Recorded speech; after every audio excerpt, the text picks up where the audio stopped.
There is a word in the English language so embedded in everyday speech that most people never stop to consider where it came from. A word spoken by journalists, screenwriters, politicians, and soldiers alike. A word that carries the cold weight of deliberate, calculated death.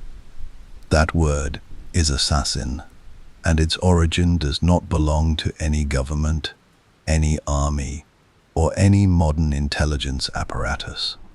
It belongs to a brotherhood, a secret, disciplined, and profoundly misunderstood brotherhood that emerged from the mist-draped peaks of northern Persia nearly 1,000 years ago, and went on to change the political landscape of the medieval world in ways that still ripple quietly through history today. They were called the Nizari Ismailis, but the world would come to know them by another name entirely. The story begins in the year 1090. The place is the Alborz mountain range in what is now northwestern Iran, a landscape of severe beauty, where granite cliffs rise sharply into cloud and the valleys below remain hidden from the outside world for months at a time. It is here, in a near-impregnable fortress called Alamut, a name that translates with a certain fittingness as Eagle's Nest, that a man named Hassan-e-Sabah established something the medieval world had never quite seen before. Not simply an army, not simply a cult, but a structured, ideologically sophisticated, and lethally precise secret order built upon loyalty so absolute it bordered on the divine. Hassan-e-Sabah was no warlord in the conventional sense. He was a scholar, a theologian, a man of extraordinary intellectual gifts who had studied in Cairo, debated philosophers, and committed himself with burning devotion to the Ismaili branch of Shia Islam, a minority faith operating under immense and often violent pressure from the dominant Sunni Seljuk Empire that surrounded it on all sides. Conventional warfare was not an option for a people so vastly outnumbered. And so Hassan did what the most dangerous minds throughout history have always done when brute force is unavailable. He found another way. He built Alamut into the first of what would eventually become a chain of mountain fortresses stretching across Persia and Syria. Before we continue, if these stories have become part of your nights, consider subscribing to the channel as we prepare another story for you. Thank you, and enjoy the rest of the story. Each one chosen for its natural defensibility, each one functioning as a monastery, a library, a school, and a training ground all at once. From these heights, Hassan-e-Sabah commanded an empire not of territory, but of fear, and the instrument of that fear was the highly trained operative he sent down from the mountains when the time was right. The man the outside world would eventually call the assassin. To become one was no simple matter of ambition or violence. Candidates were selected young, often as boys, and subjected to years of ideological formation, physical conditioning, and intensive study. Languages, disguise, patience, perhaps above all else patience. An assassin might spend months, sometimes years, embedded within a foreign court, a rival army, or a hostile city, establishing himself as a trusted figure before his moment arrived. The order did not traffic in chaos, it trafficked in precision. A single death, carefully chosen, could achieve what 1,000 soldiers could not. The removal of a key commander, the destabilization of a rival power, the sending of a message to anyone watching that no one was beyond reach. And no one, it seemed, was. Crusader princes, Persian viziers, caliphs, military generals. The order's reach extended from the Persian highlands to the shores of the Mediterranean, and the list of those who fell to their blades reads like a who's who of medieval power. The mere rumor that one had been targeted was often enough to produce negotiations, concessions, or political reversals. This was, in its most refined form, geopolitical leverage, executed not with armies, but with daggers and absolute discretion. At the height of its power, the order commanded the allegiance of tens of thousands across a vast network of fortresses and sleeper agents. Its leaders bore the title Grand Master, and the most celebrated among them, Rashid ad-Din Sinan, ruled the Syrian branch of the order with such authority and mystique that the crusaders who encountered him gave him a name spoken with unmistakable unease, the Old Man of the Mountain. What you are about to hear is not a tale of mindless killers or shadowy demons conjured from legend. It is something far more extraordinary than that. It is the story of a people fighting for survival, of a leader whose mind was as sharp as any blade his followers carried, and of an institution that understood, perhaps centuries before anyone else, that the most powerful weapon in the world is not strength. It is the knowledge that you can reach anyone, anywhere, at any time you choose. The mountains kept their secret for nearly 200 years. Now, we climb them together. To understand the assassins, you must first understand the world they were born into. And that world was on fire. The 11th century in the Islamic world was not a time of unity. It was not a time of peace. It was a time of fracture, religious, political, and military fracture, stretching across thousands of miles of desert, mountain, and fertile river valley, from the courts of Egypt to the plains of Central Asia. Empires rose and collapsed within a single generation. Caliphates competed for spiritual authority, and caught within all of it, ground between the ambitions of the powerful, were the minority communities, the sects, the scholars, the faithful of less dominant traditions, who simply wished to practice their beliefs and survive. It was into this world that Hassan-i-Sabah was born, sometime around the year 1050, most likely in the city of Qom in central Persia. His father was a Shia Muslim of Yemeni descent, and from the earliest age Hassan demonstrated the kind of restless, consuming intellect that tends to make a young man either very successful or very dangerous, often both. He memorized vast passages of religious text before adolescence. He debated theology with older scholars. He questioned, probed, and pushed, not out of disrespect, but out of a genuine and irrepressible hunger to understand the nature of truth and divine authority.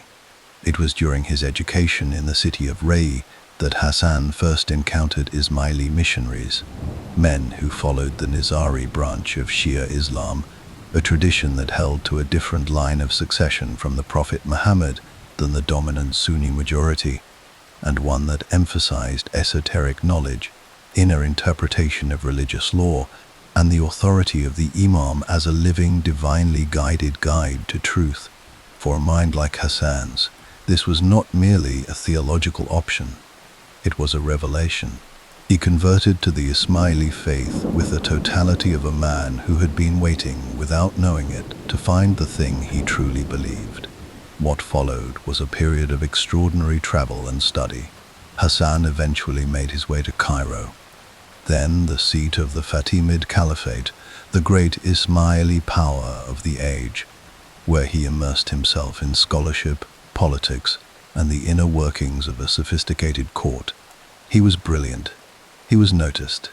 But he was also, in certain ways, already ungovernable, too certain of his own convictions, too willing to challenge the conclusions of those above him. Cairo gave him knowledge, and eventually gave him enemies, and around 281, Hassan found himself returned to Persia, not disgraced exactly, but unwelcome, and burning with a purpose that had not yet found its full expression. That expression would take shape in the mountains. The Seljuk Empire, which dominated Persia and much of the surrounding region during Hassan's lifetime, was Sunni, orthodox, and deeply hostile to Ismaili practice.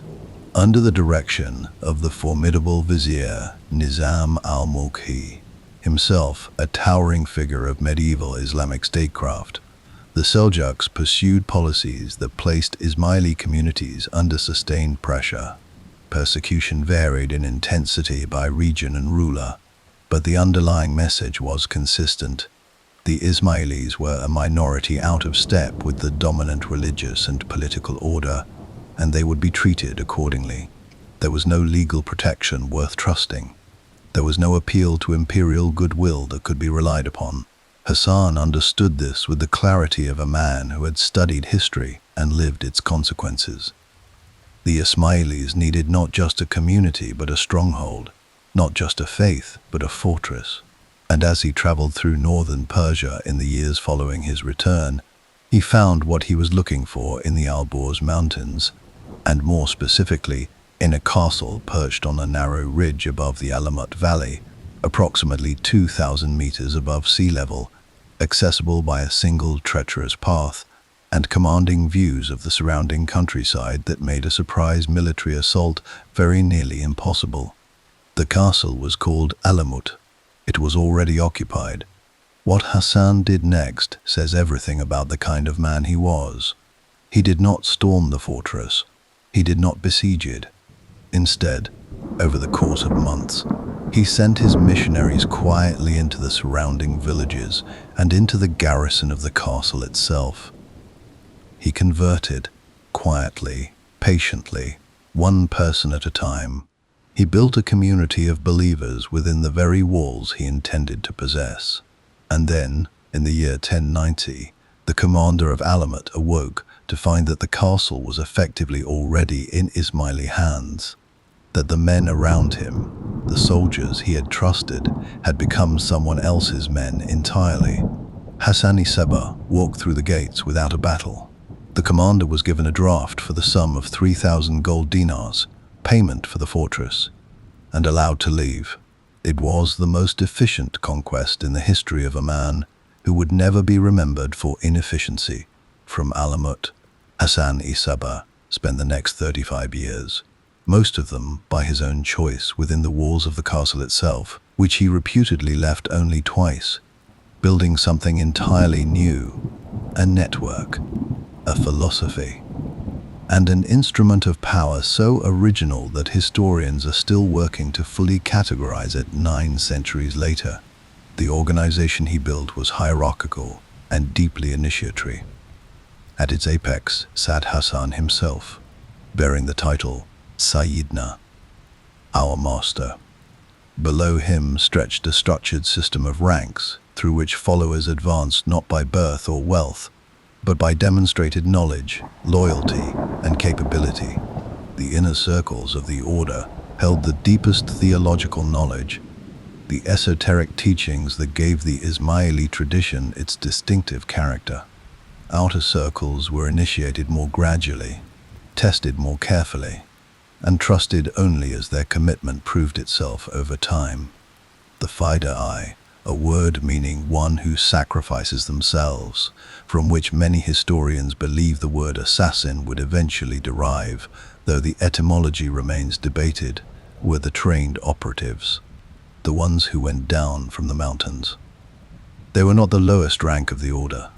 They were in many respects its most carefully cultivated, selected for intelligence and reliability as much as physical capability, trained in languages and customs and the art of blending into environments entirely foreign to their upbringing, and motivated not by simple payment, but by genuine ideological conviction. The Fidai represented something that the medieval world's conventional armies could not easily counter or even conceptualize. You cannot bribe a man who is not working for money. You cannot threaten a man who does not fear death. You cannot reason with an institution that has decided your death is a theological and political necessity. These simple facts made the Order's operatives uniquely resistant to the countermeasures that medieval rulers had at their disposal, and uniquely terrifying to those who found themselves targets. The popular image of the assassin, reinforced by centuries of legend and more recently by video games and cinema, tends toward the acrobatic and the dramatic, black-clad figures dropping from rafters, blades flashing in torchlight. The reality was usually far quieter, and in its quietness, far more unsettling. The Fidai operated through proximity and patience, through trust earned over months and years. The dagger, when it finally appeared, was often almost anticlimactic, the culmination of an infiltration so thorough that the target had no idea it was coming until the very last moment. This was the machinery that Hassani Sabah spent his life at Alamut designing, refining, and deploying. And he deployed it almost immediately. In 1092, just 2 years after taking Alamut, Hassan's order carried out its first major political assassination. The target was none other than Nizam al-Mulk himself, the Seljuk vizier who had spent decades as one of the most powerful men in the Islamic world, the architect of Seljuk imperial policy, and a figure whose hostility toward Ismaili communities was not merely institutional, but personal.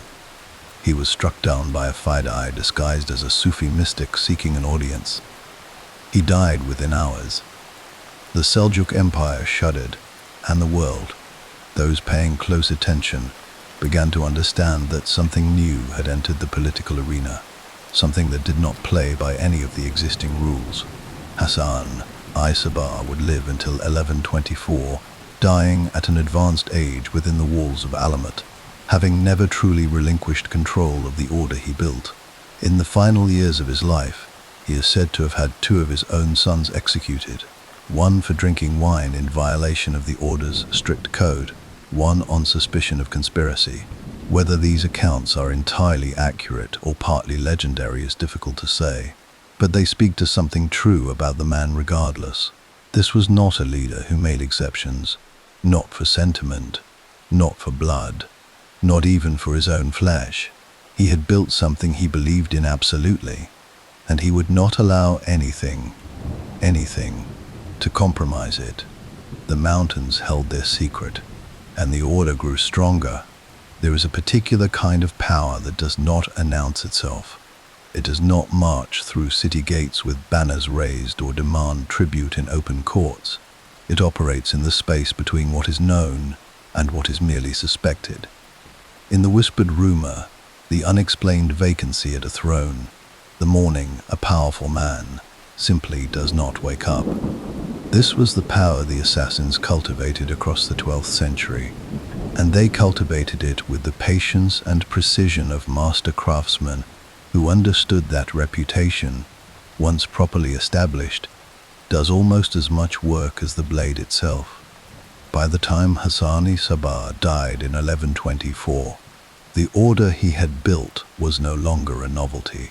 It was a fixture, a permanent feature of the political landscape that every ruler, every military commander, and every ambitious vizier from Persia to the Levant had been forced to account for in their calculations. And over the decades that followed, under a succession of grand masters who expanded and refined what Hassan had begun, the order reached the full height of its operational power, extending its network of fortresses deeper into Syria, deepening its alliances, and carrying out a series of targeted killings so strategically precise that historians studying them centuries later still marvel at the intelligence gathering and planning they must have required. The targets were never random. This point cannot be overstated, because the popular imagination tends to picture the assassins as something like medieval mercenaries, available to anyone with sufficient gold and sufficiently murderous intentions. The reality was considerably more purposeful than that. The order's leadership selected targets based on a cold-eyed assessment of political utility, who, if removed, would weaken a hostile power, whose death would send the clearest possible message to those watching, whose continued existence posed the most direct threat to Ismaili communities scattered across the region. The Fidai were not sent out indiscriminately. They were sent out deliberately, after planning that could span months or years, and they were sent after men whose deaths would reshape the political landscape in ways favorable to the order's survival and influence. Among the most significant of these operations was the killing of Conrad of Montferrat in 1192, a moment that landed like a thunderclap in the middle of the Crusader world. Conrad was, at the moment of his death, the newly elected king of Jerusalem, a man whose political position had been fiercely contested and whose survival was considered essential by the Crusader factions that had backed him. He was struck down in the streets of Tyre by 2 Fidai, who had spent months in the city establishing themselves as Christian converts. The assassination sent shockwaves through the Crusader states and ignited a fierce debate, which has never been entirely resolved, about who had ordered it and why. Suspicion fell variously upon Saladin, upon Richard I of England, and upon the assassins acting on their own strategic calculations. The uncertainty itself was part of the order's power. When a great man dies and no one can say with confidence who is truly responsible, the fear becomes general. Everyone becomes a potential customer of that fear. Everyone wonders quietly if they might be next. It was in Syria that the order found perhaps its most extraordinary leader, Rashid ad-Din Sinan, who assumed control of the Syrian branch sometime around 1162 and led it for nearly 3 decades, was a figure of such commanding presence and political intelligence that he effectively operated as an independent power, sometimes cooperating with the Persian center of the order, sometimes pursuing his own agenda with a sovereignty that Hassan-i-Sabah might have found uncomfortably familiar. The Crusaders who encountered him, and who dealt with him with a mixture of wariness and grudging respect, called him the Old Man of the Mountain. The title was not affectionate. It was the title you give a man you are afraid of but cannot afford to ignore. Sinan was, by multiple accounts, a remarkable political operator. He maintained channels of communication with Crusader leaders, with Saladin, and with various Sunni and Shia factions simultaneously, playing each against the others with the ease of a man who understood that, in a fragmented political landscape, the actor who can speak to everyone holds an advantage over those who have committed themselves entirely to one side. He reportedly survived multiple attempts on his own life, including at least 2 sent by Saladin himself, who recognized in Sinan a force that could not be subordinated and therefore needed to be eliminated. Both attempts failed. After the second, Saladin awoke to find a note beside his bed and a hot loaf of bread, items placed there in the night by an agent who had penetrated his camp entirely undetected. No one in the camp had seen anyone enter. No one could explain how it had been done. The note's message was simple. It said only what it needed to say. It said, "We were here." Saladin opened negotiations with Sinan shortly afterward. This was the order's genius in its most refined form. The assassins did not need to kill Saladin. They needed only to demonstrate convincingly that they could. The demonstration was enough. The mighty general who had unified the Muslim world against the Crusaders, the man who would retake Jerusalem, negotiated a truce with a mountain lord commanding a fraction of his military strength. Because the mountain lord had made it plain, with that loaf of bread and that quiet note, that military strength was not the only currency in play. The psychological dimension of the order's power deserves as much attention as its operational history, because the two cannot truly be separated. From almost the very beginning, the assassins understood something about human cognition that military theorists would not begin to formalize for many centuries, that the fear of an attack can be as strategically useful as the attack itself. That uncertainty is a weapon. That a ruler who does not know when or how or from which direction a threat might come is a ruler who is already, in some meaningful sense, compromised. His attention is divided. His trust in those around him is corroded. His decision-making is colored by a background anxiety that never fully resolves. This is precisely the condition the order sought to create in its enemies, and it created it with extraordinary consistency across nearly 2 centuries of operation. The methods were not always lethal. There are well-documented instances of the order sending warnings, a dagger left on a pillow, a note delivered through channels that should have been impossible to penetrate, a gift arriving from a sender who should not have known the recipient's location. These gestures cost nothing but planning and nerve, and their effect on the recipients was frequently more decisive than any blade could have been.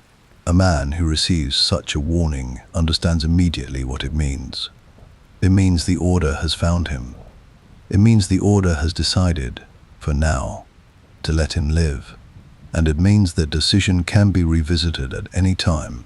Not every target had the nerve to respond to such a warning the way Saladin did, by immediately opening a dialogue. Some fled. Some surrounded themselves with unprecedented layers of security that disrupted their governance and isolated them from their own courts. Some converted, politically if not spiritually, to a posture of quiet neutrality toward the Ismaili communities they had previously harassed. All of these outcomes served the Order's fundamental purpose, which was never simply to kill, but to survive, to protect its people, preserve its fortresses, and maintain the space in which its faith could be practiced. The killing was always, in the deepest sense, instrumental. A means to an end that Hassan-i-Sabah had defined from the very beginning, and that his successors never fundamentally abandoned. By the latter half of the 12th century, the Order at its peak commanded somewhere between 10 and 20 major fortresses across Persia and Syria, maintained a network of agents and informants extending across the medieval world, and had demonstrated the capacity to reach targets that every conventional measure of security should have placed beyond reach. Kings had begun to travel with unprecedented caution. Rulers wore armor under their robes. Courts became places of whispered suspicion where unfamiliar faces were watched with barely concealed anxiety. The mountains had made themselves felt in every corridor of power, from the Persian plateau to the Mediterranean coast. And yet, beneath all of it, beneath the dread, the legend, the careful operations and the calculated terror, was something almost no one outside the Order itself fully understood. Something that the chroniclers of the age, most of them hostile to the Ismaili faith, had neither the interest nor the framework to convey. These were not men without a world. They had libraries, they had gardens, they had philosophy and theology, and an inner life of considerable richness and depth. They were, in the most complete sense, a civilization, hidden in the mountains, encircled by enemies, but a civilization nonetheless. There are moments in history when the world does not merely change, it breaks.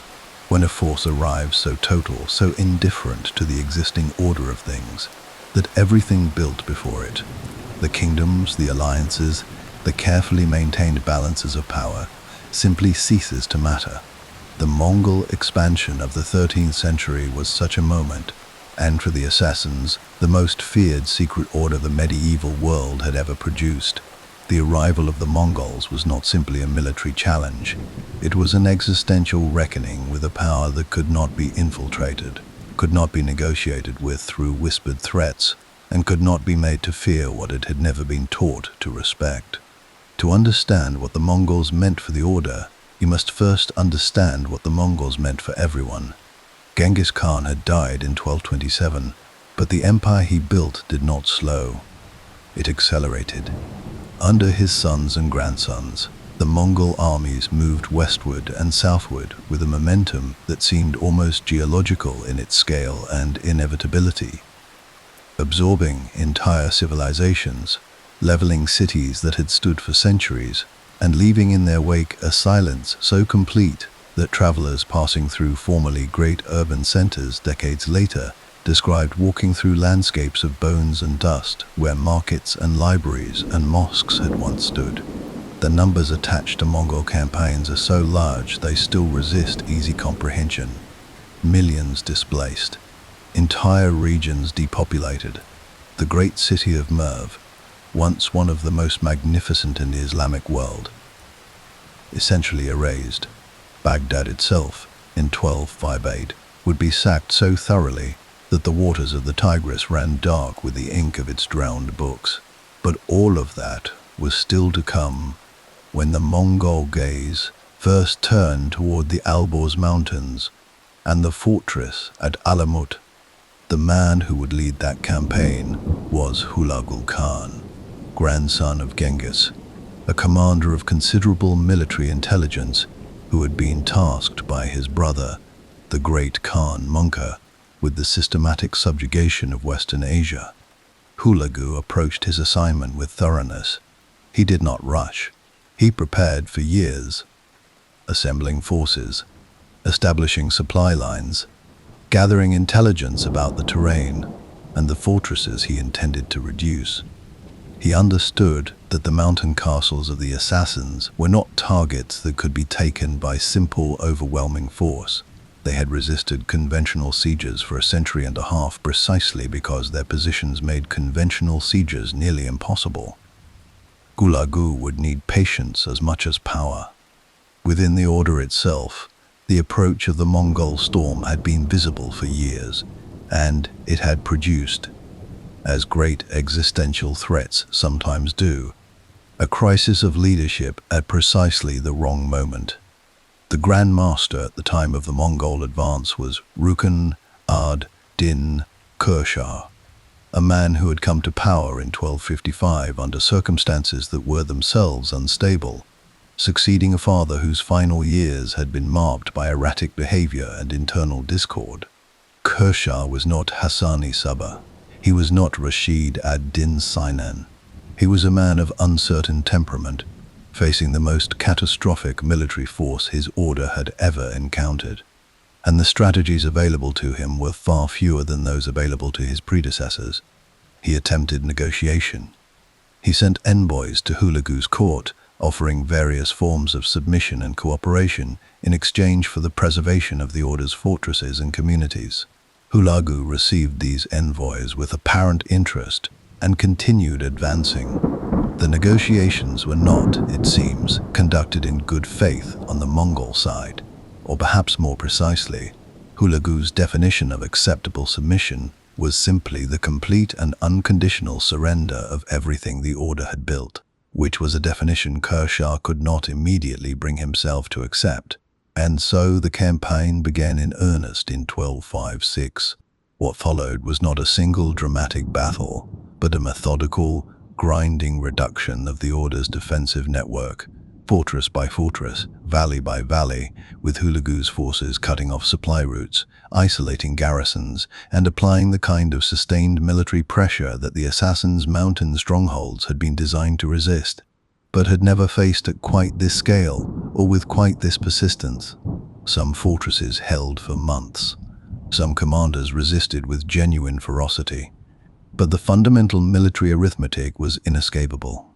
The Mongol army, numbered in the tens of thousands, was supplied by an empire of continental scale and had demonstrated across decades of campaigning that it did not give up and it did not go away. The psychological tools that had served the order so brilliantly against medieval rulers were useless here. You cannot leave a dagger on a Mongol general's pillow and expect him to open negotiations in the morning.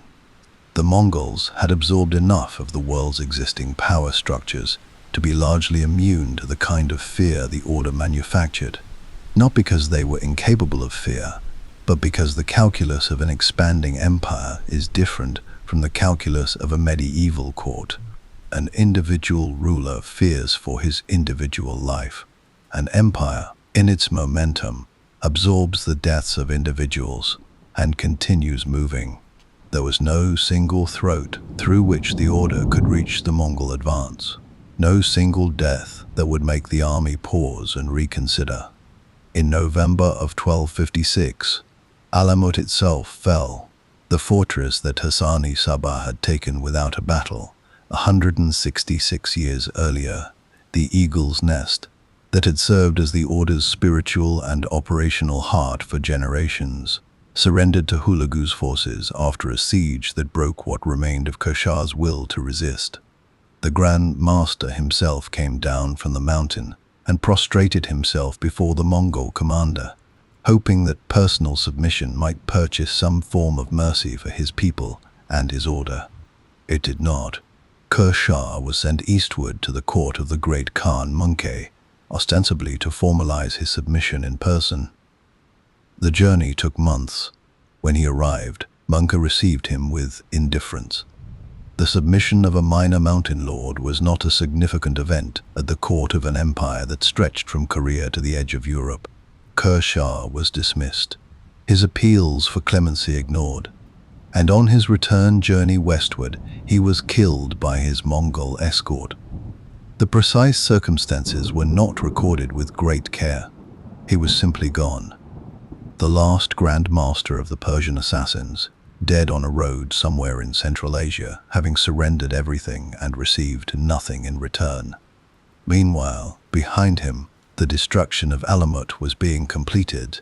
The Mongol forces systematically dismantled the fortifications and, in an act whose full weight is almost impossible to overstate, burned the great library that Hassan-i Sabbah had spent decades building within the fortress walls.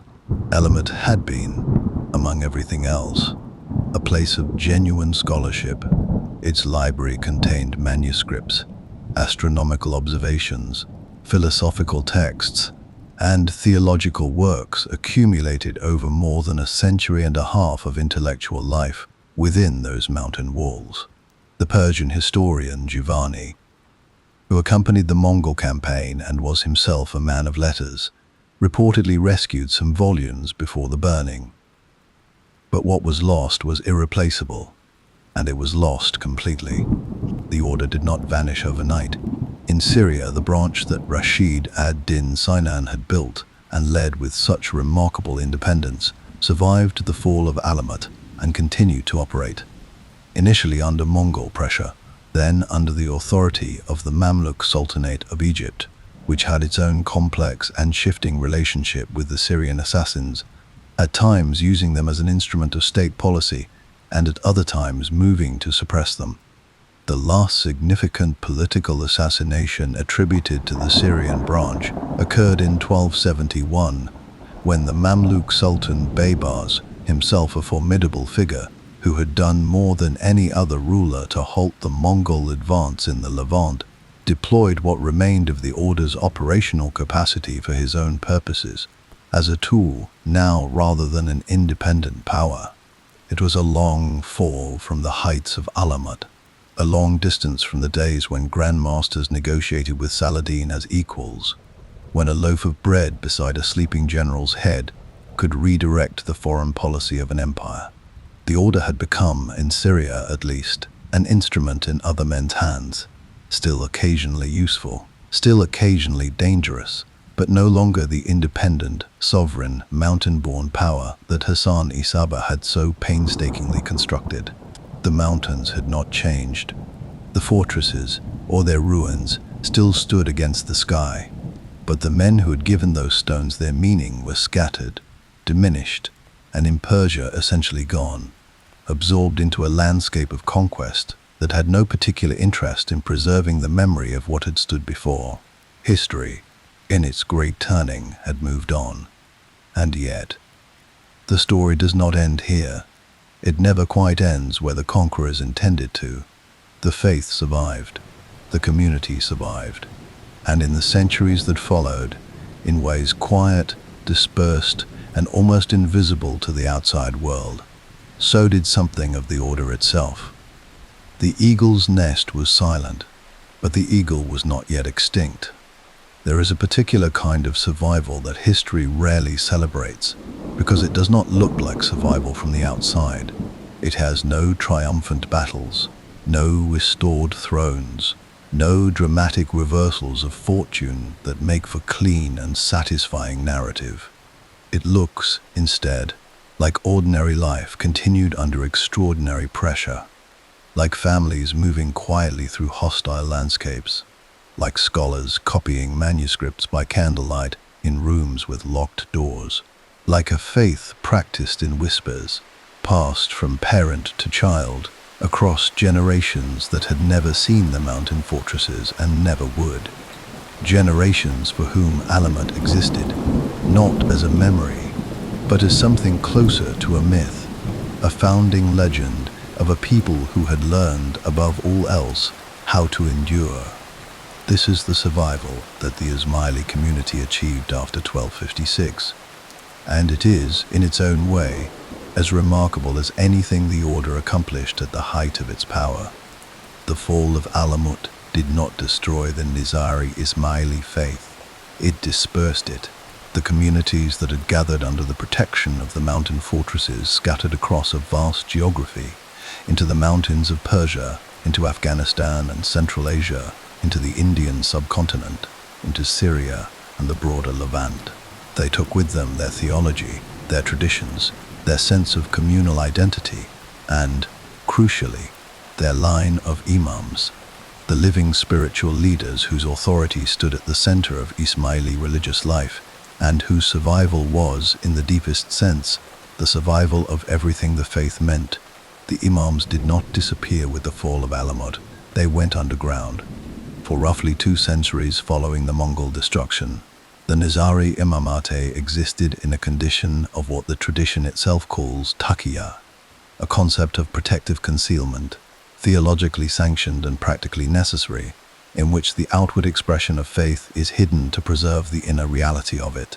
The imam and his immediate circle moved carefully, quietly, through a landscape that remained hostile in shifting ways. First Mongol, then Timurid, then Safavid, always maintaining the thread of succession, always preserving the continuity of spiritual authority that gave the scattered communities their coherence and their sense of connection to something larger than their immediate circumstances. It was not a comfortable existence. It was not the existence anyone would have chosen. But it was existence. And across those 2 centuries of concealment, the community did not dissolve. It contracted, adapted, and held. The re-emergence began gradually, in the 15th and 16th centuries, as the political landscape of Persia shifted and the immediate intensity of persecution ebbed and flowed. The Nizari imams began to surface with greater visibility, residing at various times in the town of Anjudan in central Persia, establishing themselves as local religious authorities and slowly, carefully, rebuilding the networks of devotion and communication that connected them to their followers across the diaspora. The period scholars call the Anjudan revival marked the beginning of a long, patient reconstruction, not of the military and political apparatus of the Alamut era, which was gone and would not return, but of the religious and communal infrastructure of a living faith. Missionaries were sent out again, not the fidai of old, trained in languages and disguise and the precise application of violence. These were men of a different kind, traveling preachers and teachers, moving along trade routes through Central Asia and down into the Indian subcontinent, carrying the Ismaili teaching into communities that had been isolated for generations and maintaining in them the connection to an imamate that most of them had never seen in person and might never see. The faith spread through Gujarat, through Sindh, through the communities that would become the Khoja Muslims of South Asia, one of the most significant Ismaili communities in the world today, numbering in the millions, whose ancestry traces back through those medieval trade route missionaries to the mountains of Persia and the fortress of Alamut. This is perhaps the most underappreciated dimension of the assassin's story. The degree to which the secret mountain order and the global religious community that exists today are part of a single continuous thread. The Aga Khan, the hereditary imam of the Nizari Ismaili Muslims, is by direct lineal descent the successor of Hassan Isaba's imams. The same line of spiritual authority that the order at Alamut existed, in part, to protect. The current Aga Khan, Shah Karim al-Husseini, who holds the title Aga Khan IV and has led the community since 1957, presides over a global network of several million followers spread across more than 25 countries. He is recognized not only as a religious leader, but as a significant force in international development, education, and humanitarian work. The Aga Khan Development Network being one of the largest private development organizations in the world, operating hospitals, schools, and economic development programs across Asia, Africa, and the Middle East. The distance between that global humanitarian network and the mountain fortress where fidai were trained in the art of patient, precise killing is vast. And yet, the line connecting them is unbroken. The faith that Hassan Isaba built his fortress to protect is the faith that built those hospitals and schools. The community that sent its best minds down from the mountains to move unseen through the courts of medieval rulers is the community that today sends its resources into some of the poorest and most underserved regions of the world. History rarely offers transformations this complete, this sustained, or this instructive about what a community can become when it survives long enough and preserves, through all the pressures of centuries, the essential core of what it believes. But survival always has its costs. And one of the costs the Ismaili community paid for its centuries of dispersal and concealment was the loss of control over its own story. The accounts that reached the outside world during the Alamut period, and in the centuries immediately following, were written almost entirely by outsiders. Hostile outsiders, in many cases. Sunni scholars who regarded the Ismaili tradition as heretical. Crusader chroniclers who encountered the Syrian branch of the order through the distorting lens of fear and military opposition. Marco Polo, whose account of the assassins, including the famous story of the old man of the mountain maintaining a secret garden of paradise into which recruits were drugged and carried, to be given a taste of the paradise awaiting them if they died in the order's service, was written decades after the fall of Alamut, at a distance of thousands of miles, and bears all the hallmarks of a story that has passed through many imaginative hands before reaching the page. The Paradise Garden story is almost certainly not literally true. It is too perfectly constructed, too neatly explanatory of how an otherwise rational person might submit to certain death on behalf of a mountain lord, to have the texture of genuine historical record. But it lodged itself in the Western imagination with remarkable tenacity, repeated by chroniclers, embellished by travelers, and eventually absorbed into the permanent mythology of the assassins as an institution. The word itself, as it passed into European languages through the accounts of crusaders and their chroniclers, carried all of this accumulated mythology with it. By the time it became the English word we use today, it had shed most of its specific historical content and retained mainly its most dramatic associations: the hidden blade, the fanatical devotion, the death that arrives from nowhere. What was lost in that process was nuance, complexity, the theological sophistication of the Ismaili tradition, the genuine political logic of the order's operations, the fact that the communities who built Alamut were not a cult of death, but a people fighting for survival in a world that had given them very few options. The demonization served the purposes of those who wrote it. It made the Crusader encounter with the order legible as a confrontation between Christian civilization and Oriental fanaticism, rather than what it actually was: a collision between multiple competing medieval powers, each pursuing its own interests with the tools available to it. The truth, as it usually does, turns out to be more interesting than the myth. A community that built libraries in mountain fortresses, a theological tradition that prized inner knowledge and esoteric interpretation over rigid literalism, a political operation of extraordinary sophistication that understood the leverage of fear better than almost anyone in the medieval world. And then, after the fall, a dispersal and a survival that carried that tradition forward across centuries of difficulty and into the modern world, changed almost beyond recognition in its outward form, but continuous in its inner thread. The mountains are still there, Alamut still stands, or its ruins do. A site of archaeological interest now, visited by historians and hikers, and those who come simply to stand where Hassan-i Sabbah once stood, and look out over the valley below. The path up is still narrow, the ridge is still severe, and on a clear day, the view from the top is still extraordinary.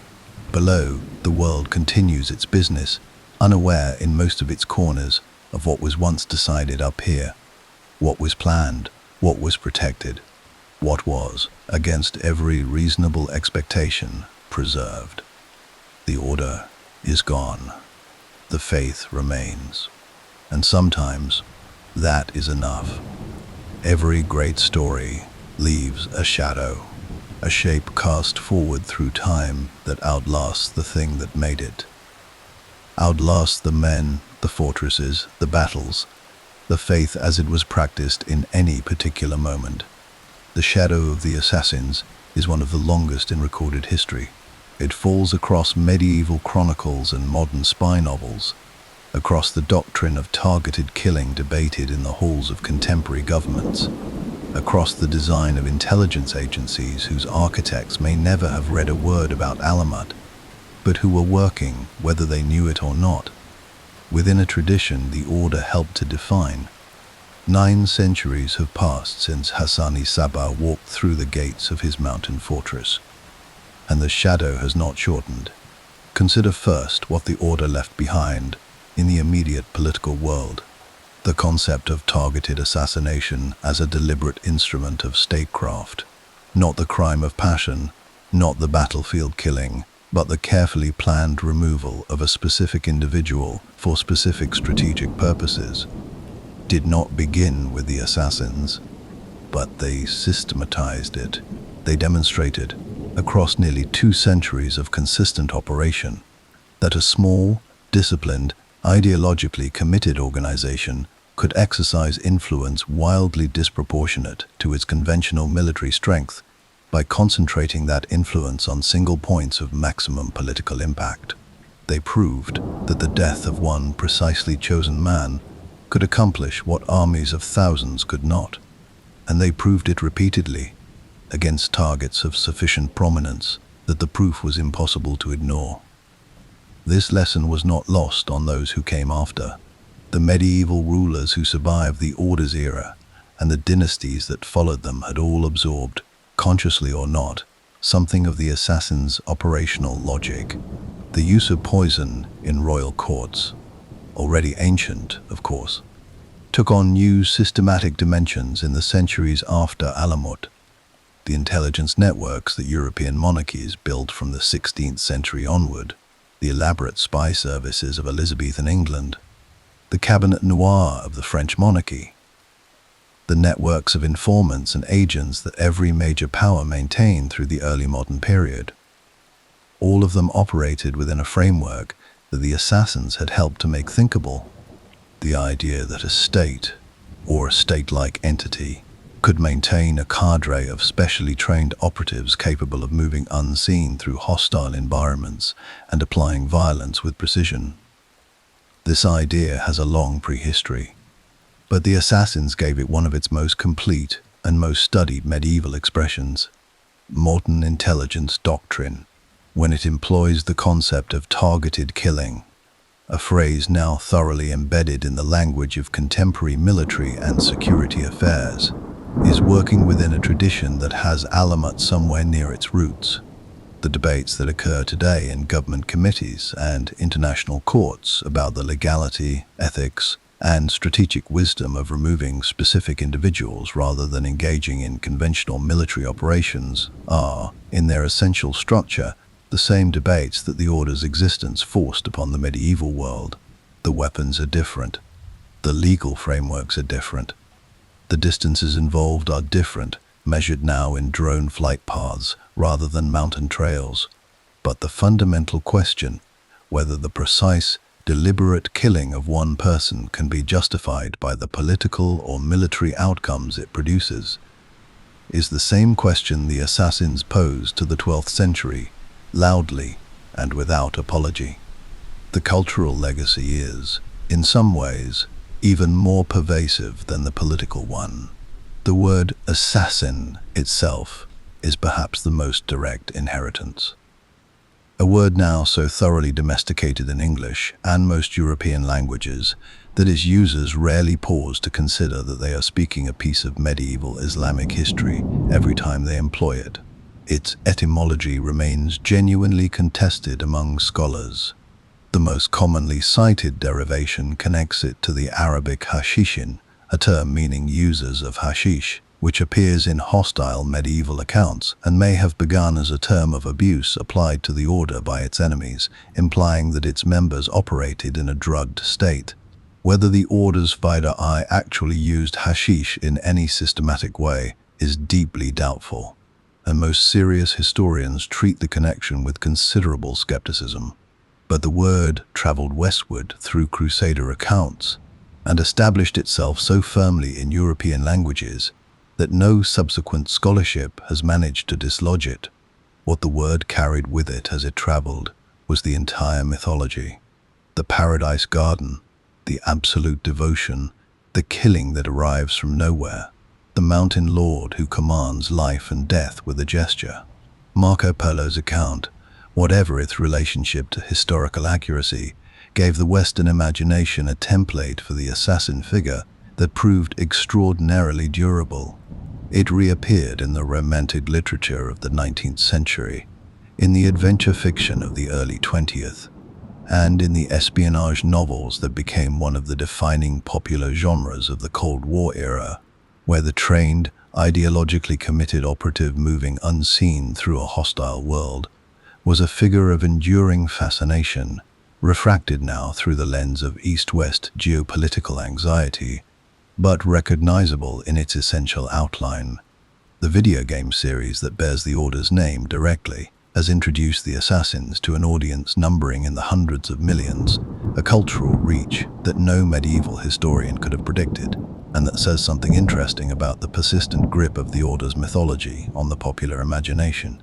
The game's version of the assassins is largely fictional, naturally, a romanticized, acrobatic, morally complex brotherhood whose creed and conflict with a shadowy opposing order has more to do with modern storytelling conventions than with the actual Nizari Ismailis of the 12th century.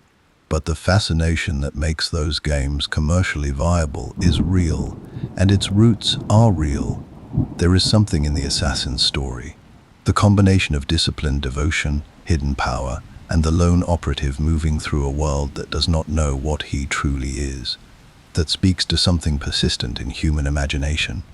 Something about the fantasy of precise, purposeful action in a world that usually offers only blunt and chaotic alternatives.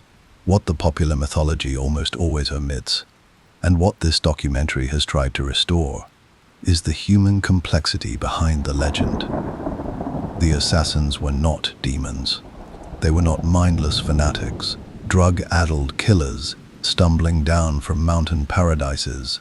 They were the members of a minority religious community, surrounded by hostile powers, who devised a strategy of survival and resistance that was as intellectually sophisticated as anything the medieval world produced. They were the students of a man who built a library while he built a killing apparatus, who understood that knowledge and violence were both, in their different ways, instruments of the same ultimate purpose, the preservation and perpetuation of a community and a faith.